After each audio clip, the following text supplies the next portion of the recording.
On laisse.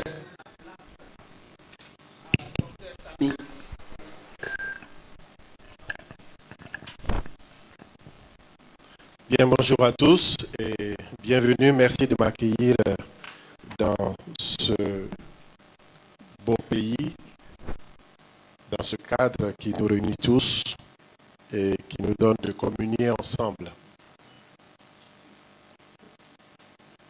de réfléchir et aussi de prier.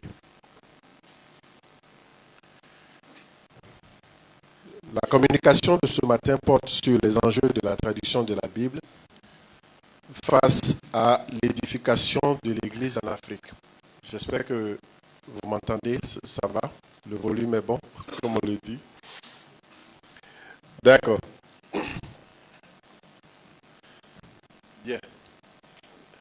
Tout d'abord, je voudrais dire merci à Madame la directrice et à son conseil pour l'accueil qui m'a été accordé, pour ce privilège de pouvoir partager ce sujet ensemble. Comme je l'ai dit, c'est un sujet de réflexion et pour nous amener aussi à projeter dans le futur avec tous les enjeux et les défis que nous avons. Bien, en parlant d'enjeux de la traduction de la Bible et l'édification de l'Église en Afrique, c'est assez encadré, assez succinct, mais en même temps, cela pose un cadre où il faut faire la jonction entre la traduction de la Bible et l'Église. Est-ce qu'il existe une corrélation entre ces deux?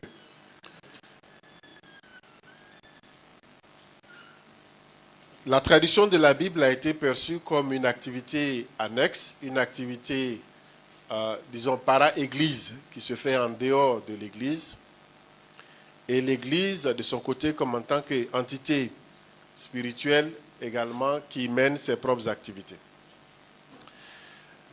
Mais lorsque nous regardons au fond, nous voyons que la traduction de la Bible, en fait, est au cœur de tout ce qui est activité de l'Église. La traduction de la Bible est en fait le sang qui coule dans les veines de l'Église. Parce que sans la parole de Dieu qui est le socle et qui nous identifie tous, il n'y a pas d'Église. Il n'y a pas de corps de Christ. Et cette parole de Dieu qui est venue à nous, nous l'avons reçue, nous l'avons entendue. Mais cette parole est venue dans une langue, n'est-ce pas? Elle est venue dans une langue et beaucoup parmi nous ont reçu cette parole-là certainement en français ou en anglais ou en espagnol. Et très peu, peut-être, on l'ont reçue dans leur propre langue maternelle. Et si nous disons que Dieu est universel, si nous disons que Dieu est celui-là qui est l'auteur de toutes les langues, alors nous comprenons aussi que Dieu peut s'exprimer dans toutes les langues. Et lorsqu'on parle de langue, il ne s'agit pas seulement de ce que nous connaissons comme langue, que nous voyons, que nous entendons. Mais il y a aussi d'autres qu'on appelle langues, qui sont des langues reconnues. Il s'agit des langues de signes, qui sont des langues à part entière.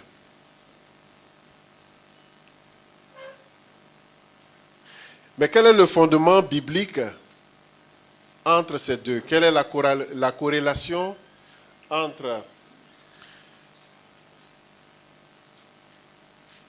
la traduction de la Bible et l'Église et le corps du Christ? Vous avez d'abord en aperçu tout ce que nous allons traiter aujourd'hui. C'est un peu long, mais nous allons essayer de simplifier cela et de raccourcir. C'est un sujet assez dense, mais nous allons essayer de couvrir cela dans la mesure du possible. Bien, en parlant de fondements bibliques, je voudrais juste m'appesantir sur 4 passages bibliques. Le premier est celui de Néhémie, Néhémie chapitre 8. Et de quoi s'agit-il dans Néhémie chapitre 8 lorsque les enfants d'Israël sont revenus de l'exil de Babylone? Ils ont été en Babylone, ils ont fait presque 2 générations là-bas. Et à leur retour, ils ont repris l'adoration de Dieu dans le temple. Zerubbabel avait d'abord fait le trajet avec la première vague. La deuxième vague était Ezra. Et la troisième vague, Ezra est revenu pour rebâtir, pour reprendre l'adoration. Et Néhémie est venu pour construire les murailles de Jérusalem. Mais ils avaient un problème parce que déjà 2 générations étaient en exil. Et de là, ils se sont perdus dans la langue. C'est-à-dire que l'hébreu a été relégué au second plan et ils avaient une autre langue qu'ils utilisaient. Et donc, pour reprendre les activités au niveau du temple, il fallait lire en hébreu pour ceux qui pouvaient encore lire, les scribes qui pouvaient lire, mais il fallait aussi traduire pour cette nouvelle génération qui venait de l'exil, qui venait d'arriver de l'exil. Pour dire tout simplement que le travail de la traduction fait partie intégrante du culte. Parce qu'immédiatement après cela, ils ont commencé le culte, ils ont commencé l'adoration, les rites religieux au niveau du temple. Il a fallu traduire les textes de l'araméen, les textes de l'araméen, du syriaque en hébreu pour permettre aux uns et aux autres de pouvoir le faire. Plutôt de l'hébreu en syriaque, en araméen, c'est un peu dans ce sens-là. Parce qu'ils étaient venus d'une autre contrée. Donc les textes étaient écrits en hébreu, il fallait traduire pour eux. Dans le livre des Actes également, nous voyons avec l'arrivée du Saint-Esprit, beaucoup de choses se sont passées. Et plusieurs personnes qui avaient fait le voyage à Jérusalem lors de la fête des semaines, que nous appelons la fête des semaines, la fête de Shavuot, également faire ressortir, cette histoire fait ressortir la multiplicité, les langues en présence qui participent à l'adoration de Dieu à Jérusalem. Et évidemment, dans ce contexte-là, on ne peut exclure le côté de la traduction, d'autant plus que beaucoup de ceux qui venaient à Jérusalem pour adorer, nombreux étaient ces personnes qui étaient d'autres communautés. Un passage également dans le livre de Romains, nous dit que la foi vient de ce que nous entendons, et ce que nous entendons vient de la parole de Dieu. Et donc, si cette parole-là n'est pas prêchée et n'est pas comprise, alors la foi ne peut pas germer. Donc, la traduction de la Bible, ou la traduction de la parole, en quelque sorte, se positionne comme un pont sur lequel cette parole véhicule pour pouvoir atteindre les nations. Et dans le livre de l'Apocalypse, nous voyons que également une scène dans le divin, dans le spirituel, où des multitudes de langues. Yohanan, qui a vu dans sa vision 2 groupes, le peuple d'Israël, et qui a aussi vu une multitude de langues et de personnes. Juste pour poser un peu le fondement, pour dire que, en réalité, la traduction de la Bible n'est pas en dehors de l'Église, comme on a souvent observé, mais plutôt dans l'antichambre de l'Église. Dans l'antichambre de l'Église pour préparer le terrain et pour permettre que les hommes, les femmes et les enfants puissent avoir accès à la parole de Dieu. Et c'est pourquoi au niveau de l'Alliance biblique universelle, nous disons que la parole de Dieu pour tout le monde est adressée à tous. Bien, dans notre développement, nous allons passer rapidement un peu à l'historique de la traduction de la Bible en Afrique. Pas dans le monde entier, mais spécifiquement en Afrique. Juste avoir une idée de comment cette parole-là nous est venue, nous est parvenue. Et ce qui a été fait, le développement de la traduction de la Bible. Il y a des documents qui traitent de cela. C'est juste présenter un peu un résumé de cela. Nous avons la période précoloniale et l'arrivée des premiers missionnaires. Ça, c'était avant les années 1900. Mais il faut reconnaître que bien avant cette période-là, déjà à partir du IIIe siècle, la traduction de la Bible était présente. Avec l'église copte d'Égypte et l'église éthiopienne, plus tard, la Bible en Ge'ez, au 5e siècle. L'Éthiopie, comme vous le savez, était déjà très, très attachée et était très engagée pour ce qui concerne l'évangélisation missionnaire depuis la période de la Pentecôte avec l'histoire de Philippe, comme nous avons lu dans les Saintes Écritures. Et l'Église a cru, l'Église s'est développée. L'Éthiopie, à l'époque, fut un centre d'évangélisation, disons, pour toute l'Afrique du Nord en descendant dans l'Afrique du Sud, Sahara. C'était un point de centre. Et l'Égypte également se positionnait en deuxième position par rapport à cela. Donc, la Bible en copte, la Bible en Ge'ez, déjà dès les tout premiers siècles, était déjà disponible pour les communautés. Il y a eu déjà cette traduction-là, avant même les traductions des langues internationales que nous connaissons, qui sont venues un peu plus tard. Et cela a permis une certaine édification, un renforcement de la foi au niveau des communautés et également de survivre, de vivre leur foi et de survivre surtout pendant la période de la persécution. Vous savez, au départ, l'Afrique du Nord était la première région qui a été christianisée. L'Afrique du Nord était entièrement chrétienne dès les premiers siècles. Mais aujourd'hui, vous voyez que l'Afrique du Nord a pris une autre configuration, n'est-ce pas, avec l'avènement de l'islam dans les années 600. Mais, malgré ce balayage-là religieux opéré par l'islam, vous constaterez que les communautés égyptiennes, les communautés éthiopiennes qui avaient la Bible dans leur langue, ces communautés-là ont survécu jusqu'aujourd'hui. Ces communautés n'ont pas perdu leur langue et ces communautés n'ont pas perdu leur foi, leur engagement. Tout simplement parce que cette parole-là était déjà disponible dans leur langue, ils l'avaient avec. Mais toutes les autres communautés ont été balayées et aujourd'hui, cela nous donne l'impression que toute l'Afrique du Nord, c'est l'arabe. N'est-ce pas?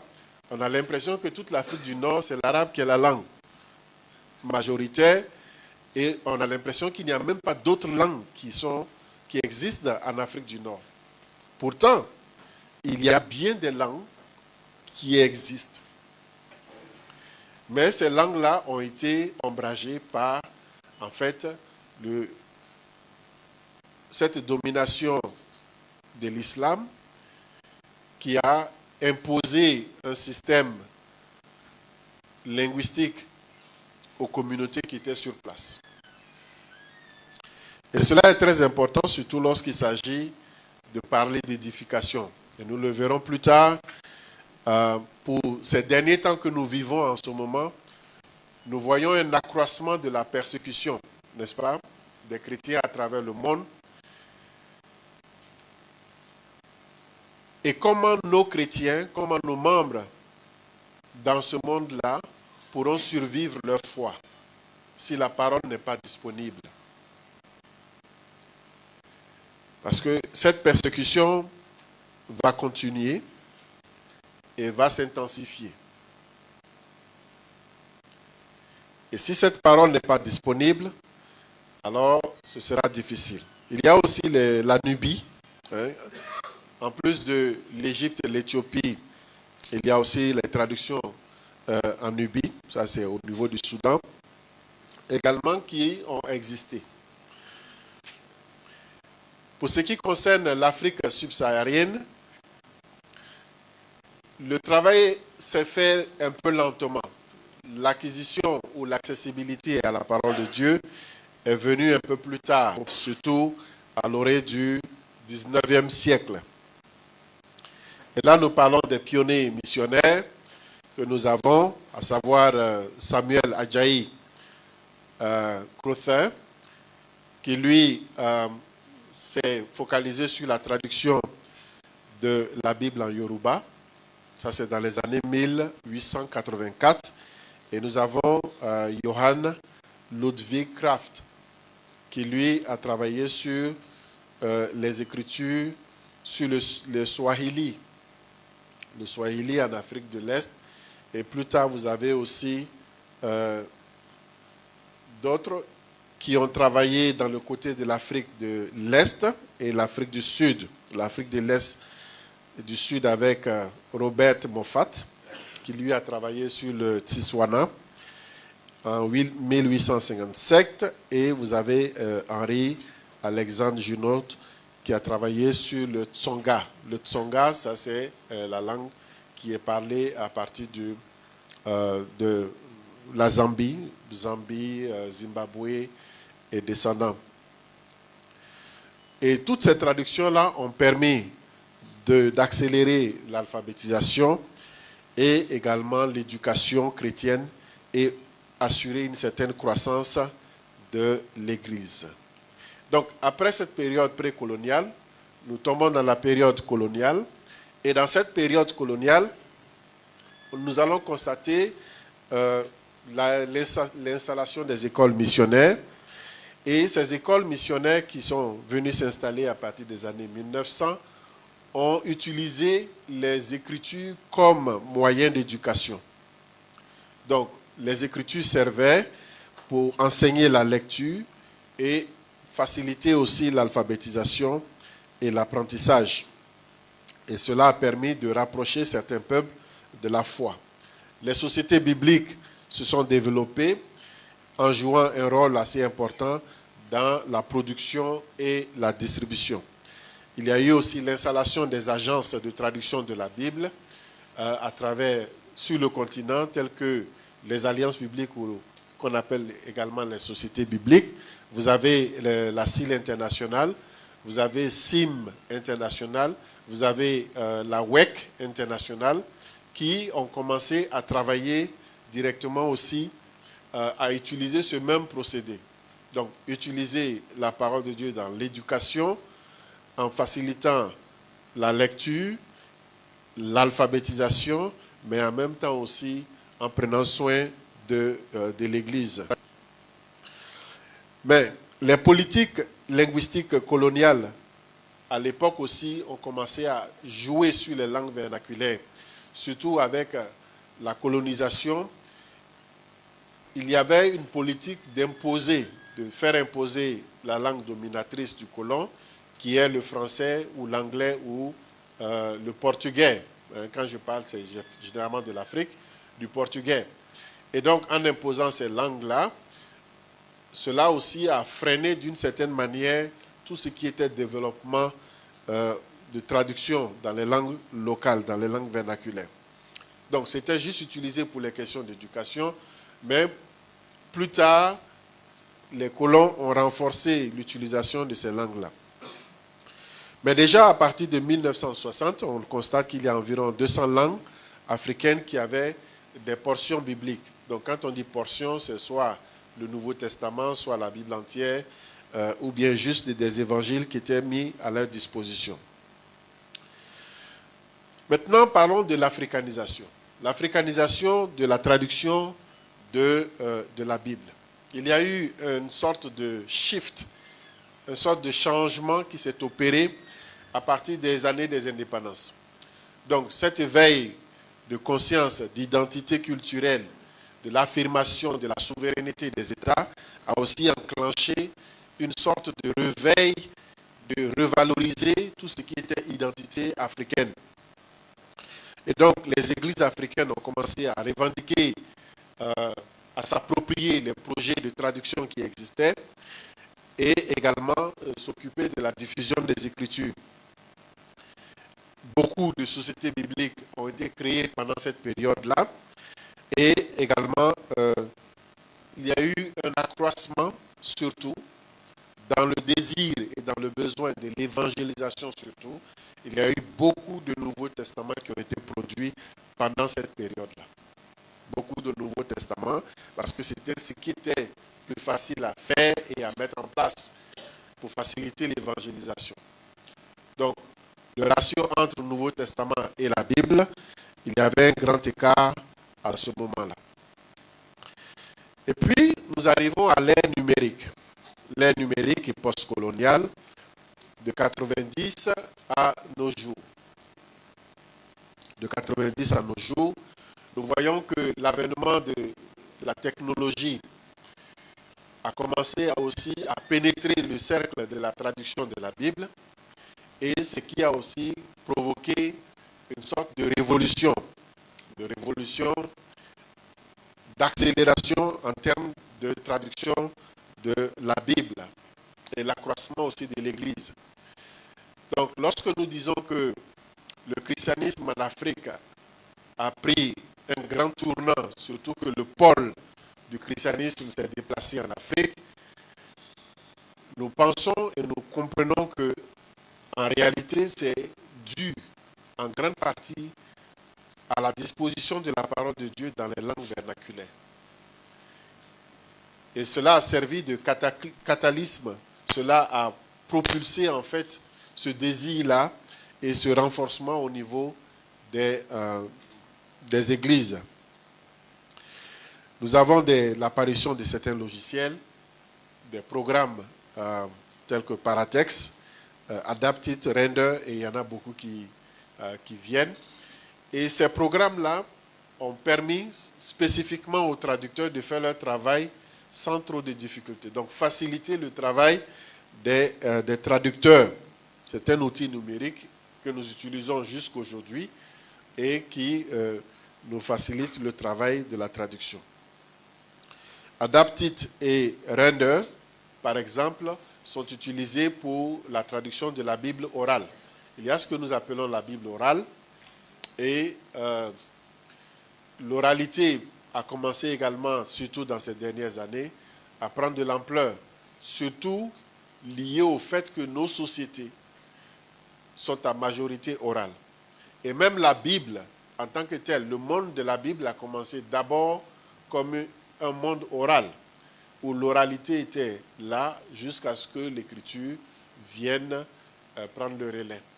Donc, au niveau de l'Afrique, il y a aujourd'hui une sorte de retour en arrière pour dire allons reconsidérer notre oralité. Et en tant que société orale, cela nous permettra de booster davantage, surtout pour les langues qui sont en voie de disparition. Il y a beaucoup de langues qui sont en voie de disparition. Et le seul moyen de pouvoir préserver ces langues-là, c'est l'oralité. C'est d'avoir la Bible sous forme orale, audio. La Bible en audio. Donc quand on parle d'oralité, il y a deux. Il y a la Bible en audio, c'est-à-dire les textes qui sont lus en audio. Et il y a l'oralité où les textes sont repris oralement sans nécessairement lire le texte. Donc l'histoire est rendue oralement. Donc il y a ces deux-là aujourd'hui qui sur le terrain. Il y a aussi l'avènement des applications bibliques, comme vous le connaissez, beaucoup d'applications qui ont commencé à se multiplier et qui ont ouvert le champ de l'accessibilité. Donc, l'accessibilité était le mode à partir des années 90. La parole de Dieu doit être accessible. Elle doit être accessible. Non seulement pour ceux qui sont alphabétisés, mais également pour tous ceux qui sont dans des situations même considérées d'handicap physique. Et c'est ainsi également que vous allez voir l'avènement de la traduction de la Bible pour les aveugles avec le système Braille.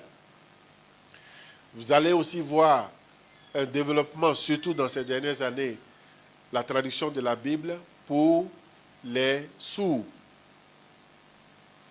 Pour les sourds. Donc, donner l'occasion à ces personnes-là d'avoir accès à la parole de Dieu sur tout format disponible, quelle que soit leur situation, quel que soit leur handicap.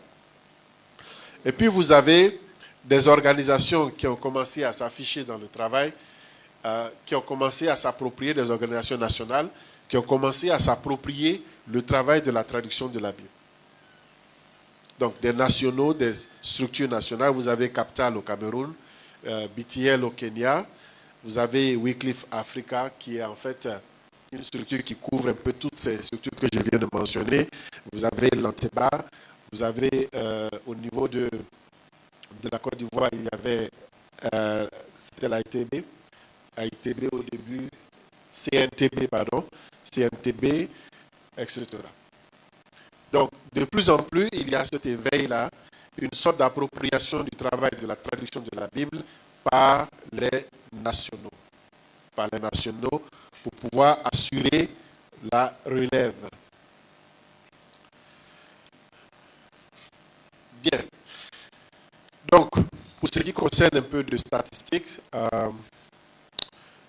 vous avez à partir de 2023, pour ce qui concerne l'Afrique, 2023, nous avons environ 700 langues, plus de 700 langues qui ont un Nouveau Testament. C'est très peu, mais quand même c'est à apprécier par rapport au nombre total de langues que nous avons. Nous avons aussi des Bibles complètes dans quand même environ une centaine de langues.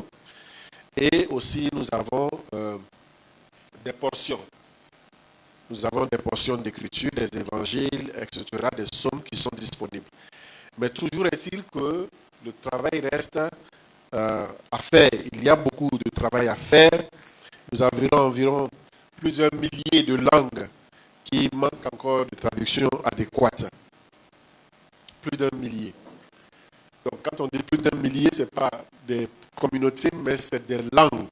C'est des langues reconnues, des langues codifiées qui n'ont pas encore de traduction.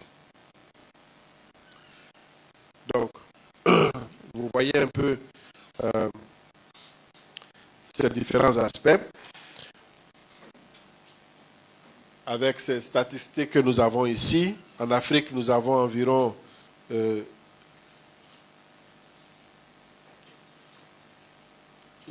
en termes de traduction, c'est les mêmes chiffres avec quelques variations sur le travail qui est fait, le nombre de Bibles, le nombre de Nouveaux Testaments, les portions et les langues qui restent. Donc au niveau des Bibles également, vous savez par exemple que la traduction de la Bible dans les langues des signes prend du temps. La toute première Bible en langue des signes, la Bible complète pour les sourds, de la Genèse jusqu'à l'Apocalypse qui a été fait par les Américains, a pris 40 ans. Il leur a fallu 40 ans pour traduire la Bible de Genèse jusqu'à l'Apocalypse pour les sourds. Et donc, nous sommes dans cette dynamique-là de voir comment nous pouvons réduire ce temps-là afin de faciliter également que cette frange de la communauté puisse avoir accès. Et donc, des projets de traduction pour les langues de sourds ont déjà démarré et certains livres ont commencé à trouver des stratégies pour réduire le temps, de cela. Bien. Donc, là, vous avez les chiffres qui viennent de la Wycliffe International, Wycliffe Global Alliance, là c'est SIL, avec également les autres institutions. Le nombre de Bibles, le nombre de Nouveaux Testaments, les portions et le nombre de langues qui restent. Donc ça c'est au niveau au niveau de l'Afrique. Au niveau de l'Afrique.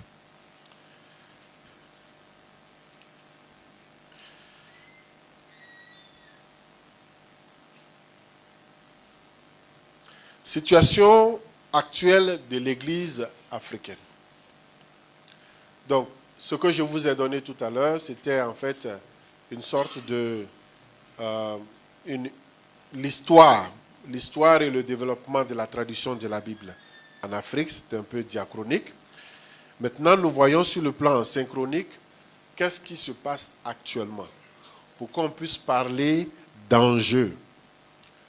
Donc, si nous devons parler des enjeux de la traduction face à l'édification de l'Église, du corps de Christ, quelle est la situation actuelle dans laquelle nous... Donc, c'est un tableau que nous allons essayer de présenter. Et à partir de ce tableau, nous allons faire ressortir les différents points, les enjeux. Pour l'édification, pour la croissance et de l'Église. Il y a des documents qui sont disponibles, que je vous encouragerai pour ceux qui lisent l'anglais, de vous en approprier pour au moins avoir une idée de comment l'Église s'est développée en Afrique. Vous avez des livres, certains livres ici. Nous avons aussi le livre de Kwame Bediako et bien d'autres auteurs. Mais nous allons rapidement passer aux différents contextes de la situation actuelle dans laquelle nous sommes. D'abord, le contexte politique. Au niveau du contexte politique, il faut retenir quelle est la situation actuelle. Il s'agit surtout des problèmes d'instabilité. Dans beaucoup d'endroits de notre continent, il y a l'instabilité. L'instabilité due à des problèmes ethniques, l'instabilité due à des problèmes d'ordre religieux, que nous allons aussi en parler. Et il y a toutes sortes de troubles que subit notre continent. Vous avez le terrorisme également, qui affecte un certain nombre de régions.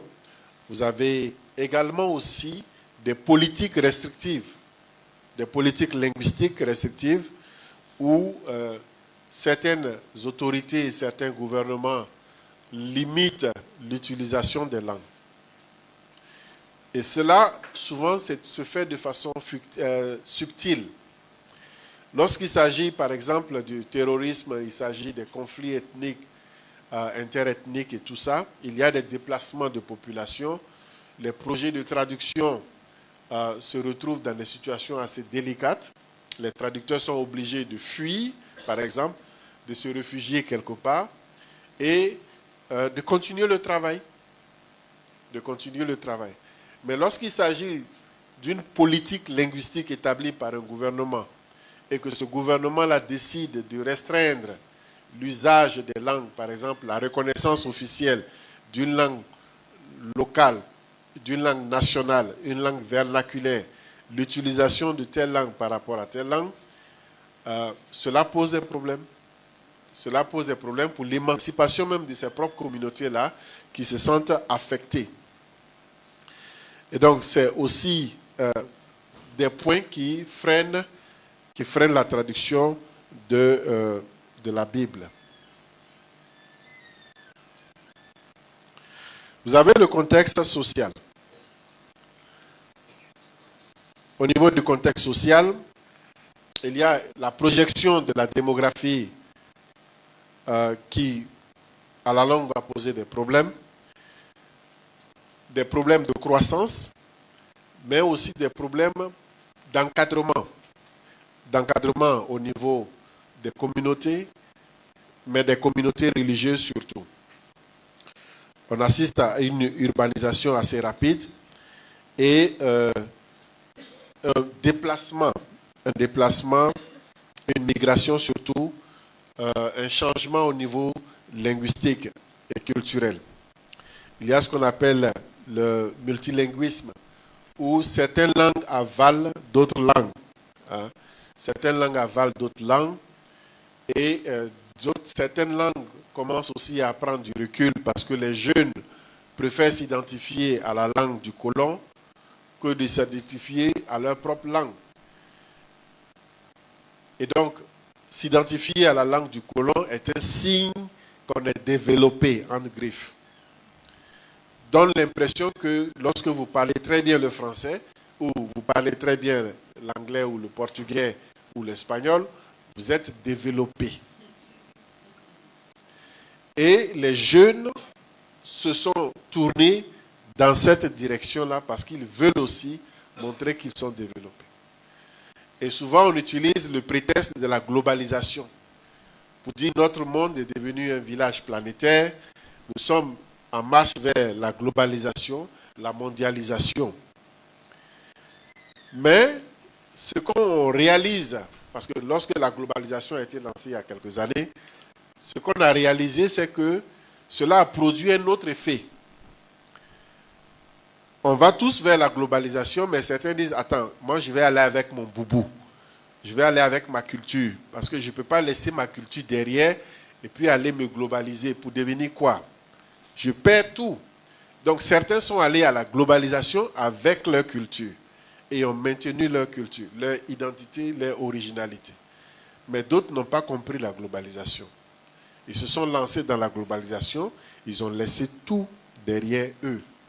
Maintenant, le chemin retour devient très, très, très difficile.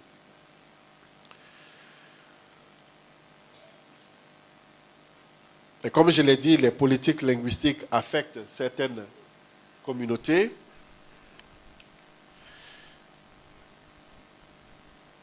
Au niveau du contexte religieux, on dénombre environ près de 700 à 800 millions de chrétiens. Et cette masse croissante de nos membres demande des ressources bibliques adaptées. Et c'est là où le problème se trouve. Il y a aussi la croissance des églises pentecôtistes, les églises révélées, toutes sortes de dénominations, etc. Ce qui n'est pas mauvais. Mais le problème, c'est le fondement.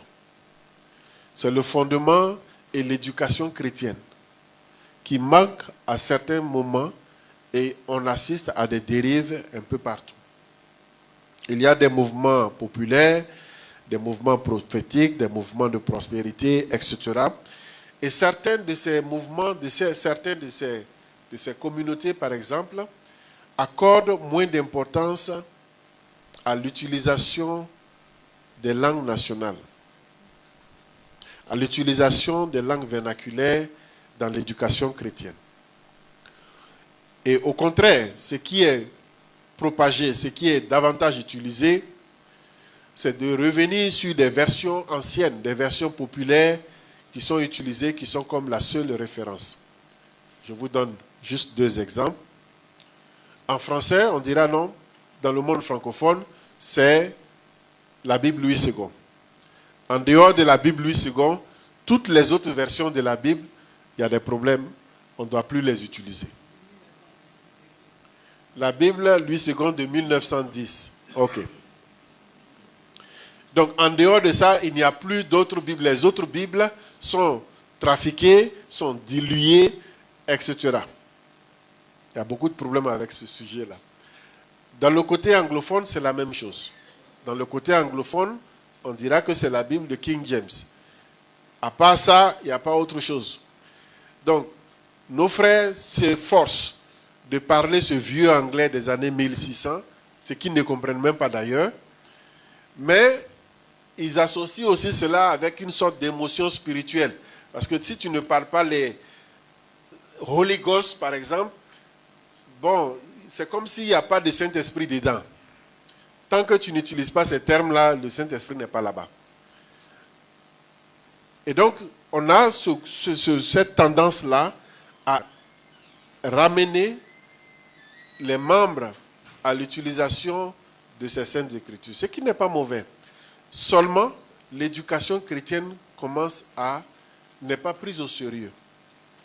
Et cela pose des problèmes, cela fait défaut. L'éducation théologique également, il y a un problème d'éducation théologique. Et déjà, nous ressentons les répercussions de ce manque d'éducation chrétienne.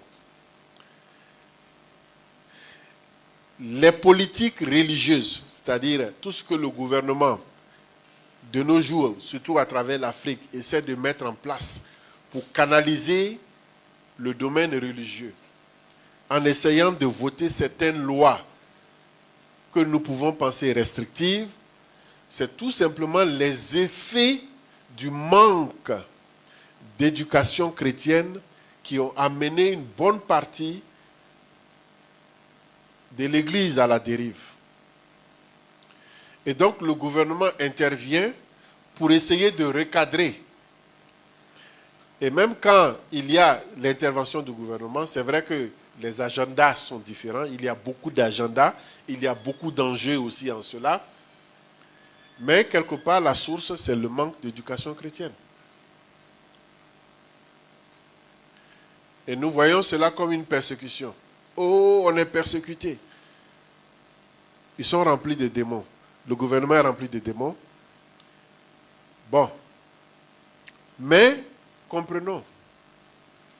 Et cela n'est pas seulement c'est dans plusieurs pays d'Afrique.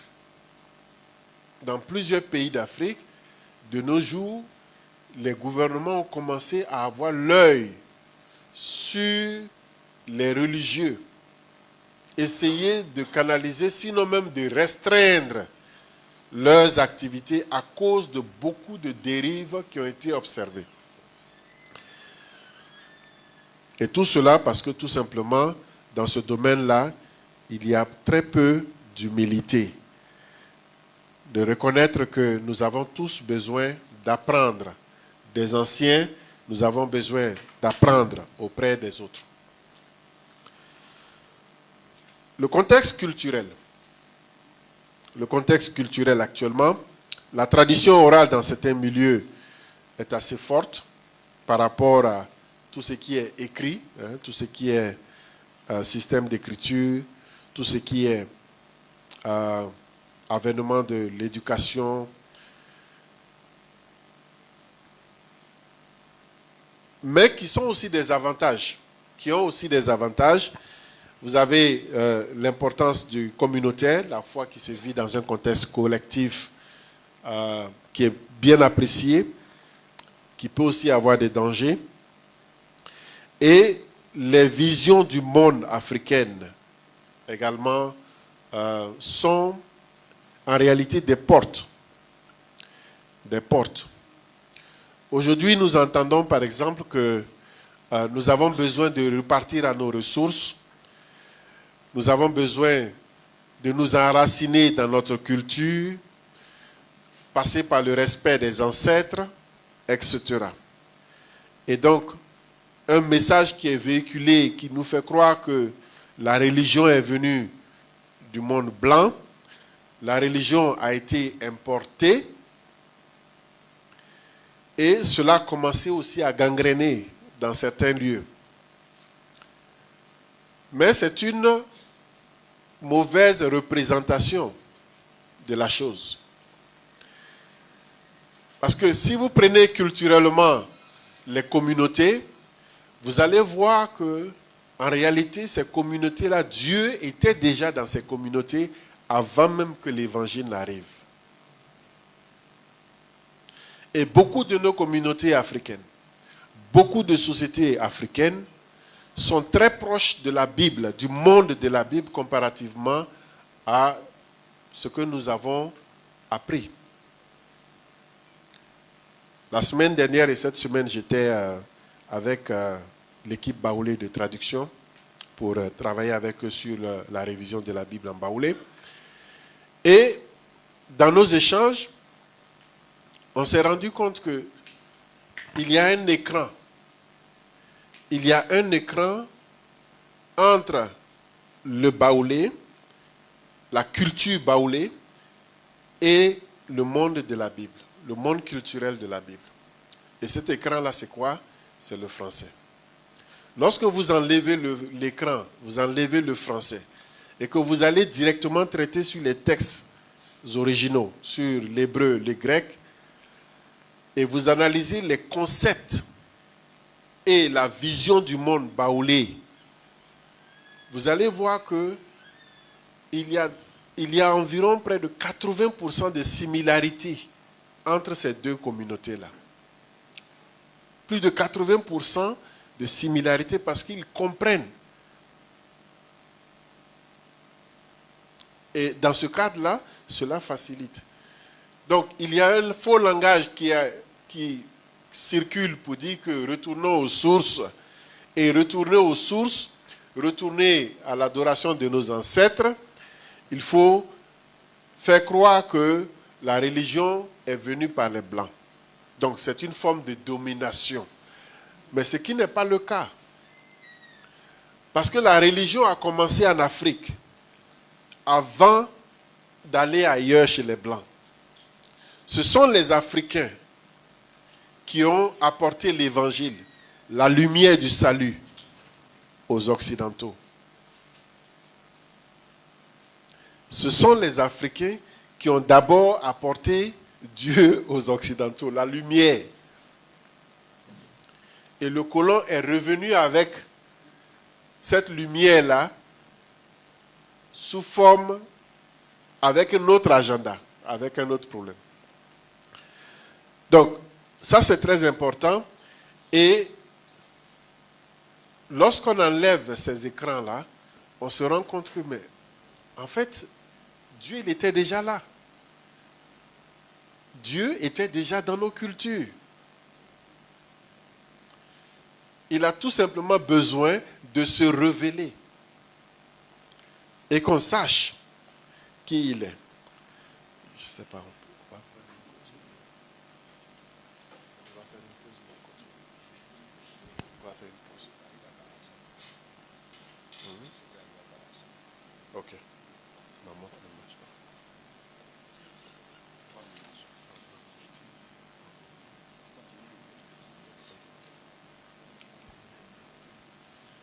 pas. Ok. Je crois qu'on a besoin de prendre une pause. Je vais juste finir les différents contextes, l'analyse de la situation. Et puis après, nous allons passer à l'étape suivante après une petite pause. Bien. Le contexte économique.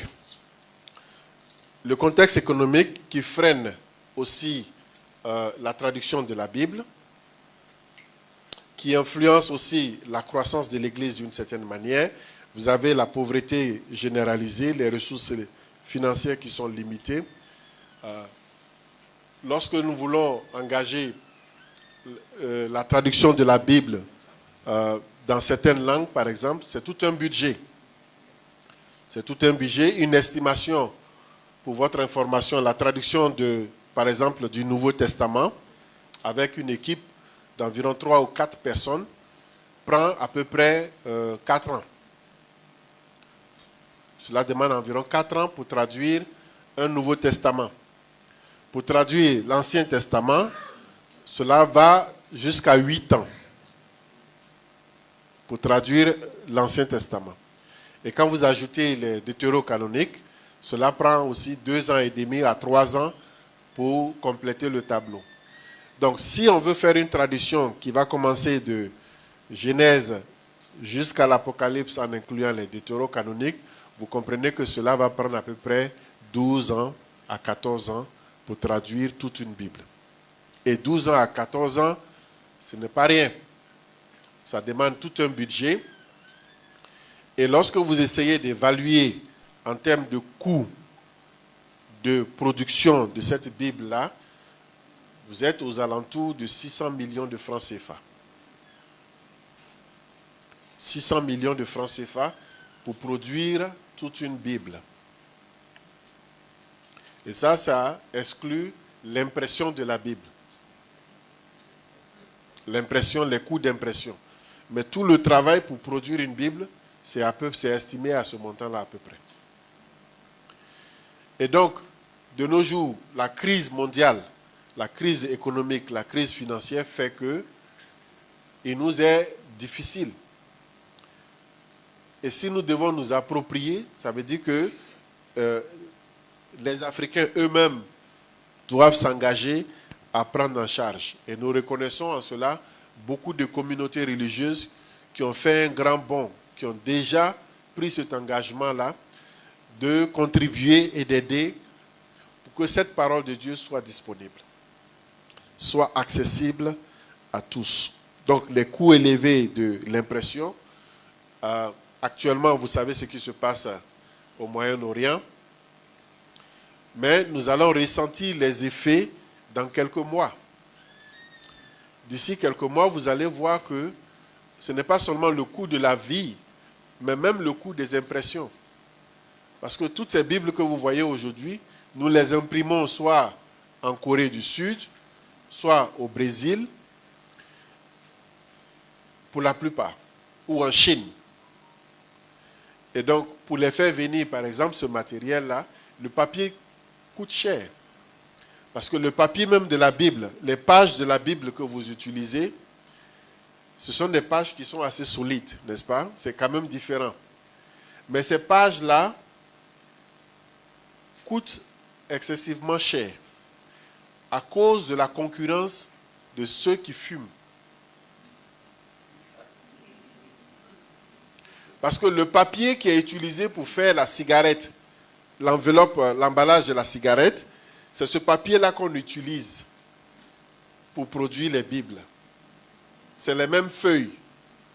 Et donc, quand le coût de la cigarette augmente, ça influe aussi, ça joue aussi sur l'impression de la Bible. Donc, il y a des coûts qu'on ne maîtrise pas. Et vous allez voir que dans les mois à venir, beaucoup de choses vont changer à cause des conséquences de ce qui se passe. L'accès limité aux technologies. Et là, en termes de technologie, je vais juste aborder un sujet. Voilà. Et puis, m'arrêter là. On a le manque d'infrastructures numériques qui ralentit la diffusion, l'accès de la parole de Dieu dans les formes, sous forme digitale. Et là aussi, beaucoup dans nos communautés religieuses s'opposent à cela. Parce que pour eux, la Bible doit toujours être sur papier. Ça doit être imprimé. Ça doit être papier. Bible dans téléphone portable, ce n'est plus une Bible. Parce que les démons sont rentrés là-bas. Pour diluer la Bible, pour trafiquer la Bible. On entend souvent ces choses-là. Mais est-ce que nous nous sommes demandé une fois, les pays où il est interdit d'utiliser une Bible papier, comment nos chrétiens, nos membres survivent leur foi? Si ce n'est pas par les Bibles sur les téléphones mobiles. C'est la Bible sous forme digitale qui leur permet de vivre parce que c'est dans la poche. Et avec ça, on peut rentrer partout sans se faire attraper. On peut avoir cette Bible-là sous forme digitale et continuer de vivre sa foi. Donc, lorsqu'on jette comme ça pour dire que c'est démon, c'est ceci, cela, quelquefois, c'est pas, comme je l'ai dit, c'est manque d'éducation chrétienne. C'est manque d'éducation chrétienne. Dans ces milieux, ils ne survivent que par ça. Dans d'autres milieux, il faut aussi, surtout, nous sommes dans une phase de transition. Et dans cette phase de transition avec l'intelligence artificielle, je vais parler un peu de cela, dans le contexte de la traduction de la Bible, qui demande un peu plus de vigilance. Qui demande un peu plus de vigilance. Parce que c'est une sorte d'infiltration dans le numérique. Et pour ce qui concerne les écritures, il y a une sorte de ciblage contre les écritures. L'intelligence artificielle, on en a tous besoin. n'est-ce pas? On en a tous besoin, cela nous facilite nos activités, etc. Mais le développement actuel et certaines parties de ce développement du système de l'intelligence artificielle cible ou prend pour cible les Saintes Écritures. Je pourrais développer cela un peu plus tard, où nous devons être vigilants.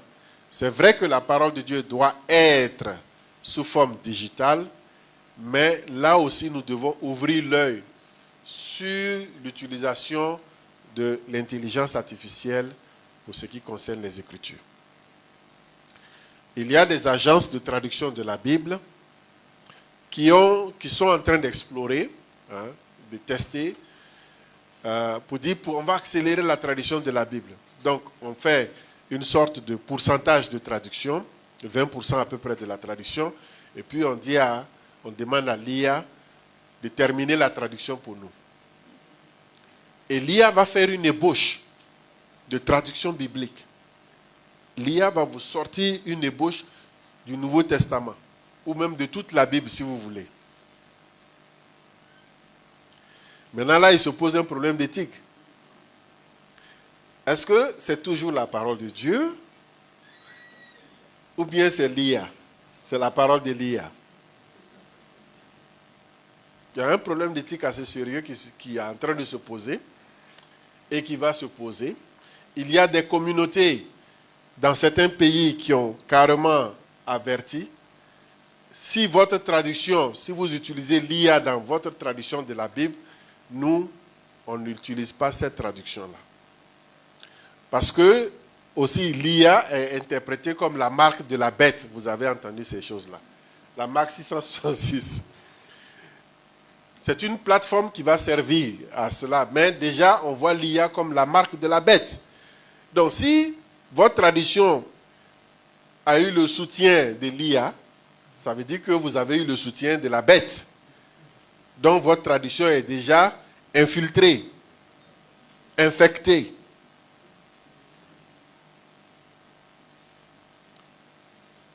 Ce sont les problèmes actuels que nous vivons dans le domaine, dans le monde de la traduction biblique. Il y a beaucoup de choses. Donc, nous allons prendre une petite pause. Et lorsque nous allons revenir, nous allons aborder les questions des défis et comment proposer des stratégies pour faire face à cela. Voilà, merci. Est-ce qu'on peut acclamer le Seigneur pour son serviteur? Merci.